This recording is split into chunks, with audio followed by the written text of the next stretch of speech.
Hey folks, it's Thursday, January 21st. This is your daily forecast.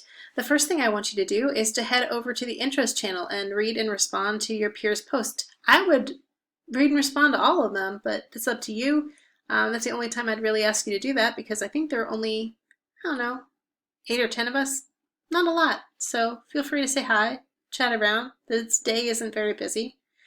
The next thing I want you to do is head over to the social and floof channels on Slack and just kind of check out some of the things that your peers have said and just respond to them, right? So that's it, all right? Uh, your second task for today is just to check out my advice on reading academic articles. We're actually not going to read an academic article for homework. This is me preparing you for future you. For the second half of week 2. But it's still really important because remember I said like queer theory is notorious. Like some of the articles that we're going to read are a little difficult. Not entirely, but like there are going to be some that are a little difficult. And so I want you to sort of check out my advice because I don't want you to think that you're not cut out for this. You absolutely are, okay?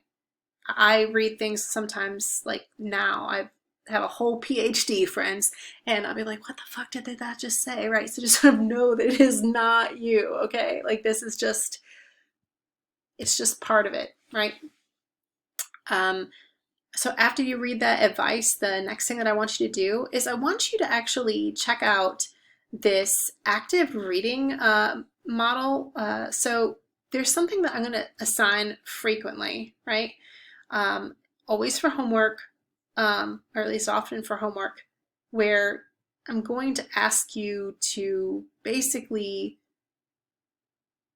collectively read and annotate the article that I've assigned to you. And we're going to do that on Google Drive. And I know you might be thinking, huh? Google Drive? How can you do that on Google Drive? You can, trust me. And this is going to walk you through how to do that. So this video is going to walk you through how to sort of interact on, it's going to introduce you to the active reading model. There's a handout that explains what I want you to do, right? And then I also have included an example of what I'm looking for, okay? So my partner and I, read this article together on My Little Ponies. It was legit.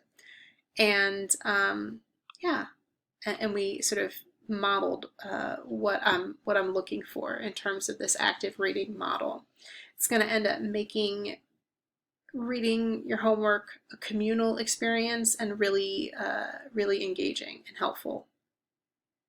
So that's task 3. That's it. So really please that's all we're doing today. So please spend your time and pay attention to the active reading exercise. Part of the reason why I'm making our course days so roomy is because I want you to do the things that I've got on the schedule, right? And obviously I'm here for you if you need anything today because I'm literally in front of my computer at the same time you are. For homework, you're going to read this cute little comic book called The Gender Book. So it's super neat. I will say that when you open it up as a PDF, it's going to open it up in like single page format, and you're going to want to adjust that so that it's double page format because, right, this is a comic book and you're going to want to see both of the butterfly wings, right? So this little like 1-minute video right here, I show you how to do that, right? So that you are able to see both panels side by side at the same time. The Gender Book is really, it's just a review because I know that some folks might not have taken an LGBT studies class before, and so you're kind of jumping into like the deep end of the pool, and so even though we can't do intro level stuff, you're still going to be fine, but I still want you to have an idea about like the difference between like what sex means, and I'm not talking about the act of having sex, but like what the difference is between sex and gender identity and gender expression and orientation, because those are all very different things.